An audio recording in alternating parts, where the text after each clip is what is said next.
Nigel Farage's statements about his reluctance to hold in-person constituency surgeries due to security concerns have stirred controversy and confusion. Farage claimed in a series of interviews on Friday morning, I think, just before the Birmingham Reform UK conference, he claimed particularly on the Ferrari show on LBC that he was advised by the Speaker's office and the Parliamentary Security Department to avoid in-person meetings because of safety issues, implying that this advice was linked to a threat of violent attacks, citing the murder of MP David Amess as a precedent for his concerns, and also blaming James O'Brien, who he described as a moron. However, both the Speaker's office and the parliamentary authorities have apparently refuted these claims, stating that no such advice was provided. They clarified, according to Sky News, that while MPs are offered security guidance, there is no blanket prohibition against holding in-person surgeries, as it would impede their democratic responsibilities. And this contradiction has raised questions about Farage's commitments to his duties as an MP, particularly given his visible involvement in supporting Donald Trump's presidential campaign in the United States, where clearly there is a security implication, and the central figure in the Donald Trump campaign has been attacked twice. The situation is further complicated by Farage's role as the leader of Reform UK, which is currently positioning itself as a direct challenger to the Conservative Party with ambitions to become the official opposition.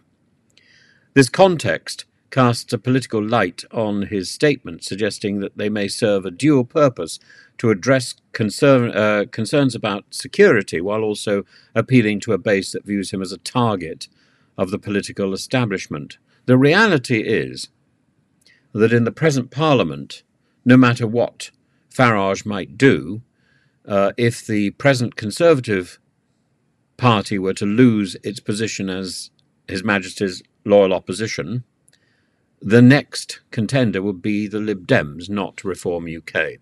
In the broader narrative, this episode reflects the heightened tension between political duties and personal safety, a sensitive issue in the wake of attacks on MPs like Joe Cox as well as David Amess, but it also underscores the challenges faced by MPs in balancing accessibility to their constituents with personal security in a politically polarised environment.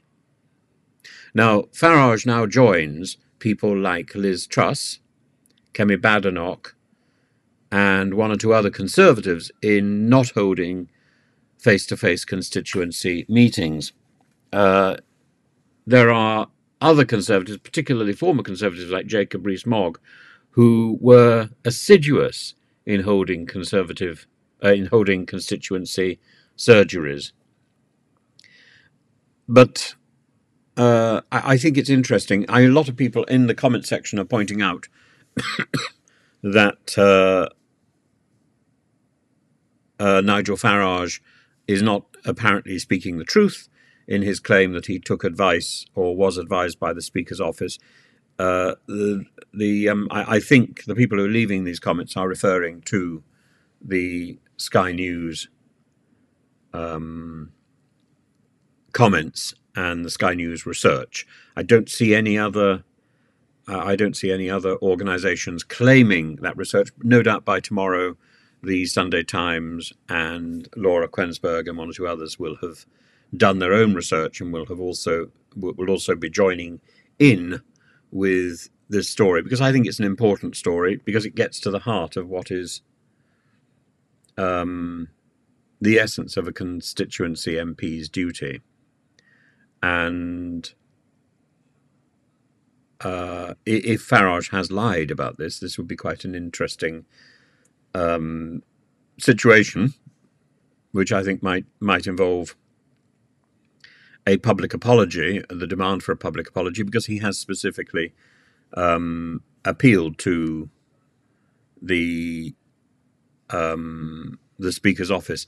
So Lindsay has apparently said, as a constituency MP in Chorley, I hold regular surgeries myself with constituents, and whenever a member asks for my advice on this matter, I always say that if you are going to hold constituency surgeries, make sure you take advice from the Parliamentary Security Department and do so safely. The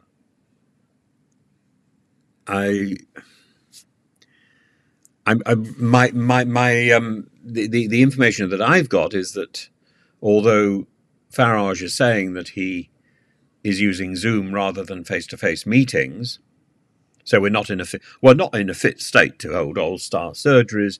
But do you know what? If you've got something to say to me as a Clacton resident, Zoom is not the end of the world. Well, he's right there.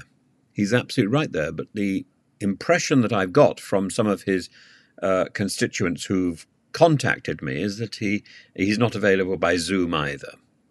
But that's interesting. Maybe if you want to contact Mr. Farage, you should contact him by Cameo, because I believe he's very keen to give you a Cameo response. I'm equally on Cameo, by the way, just so you know.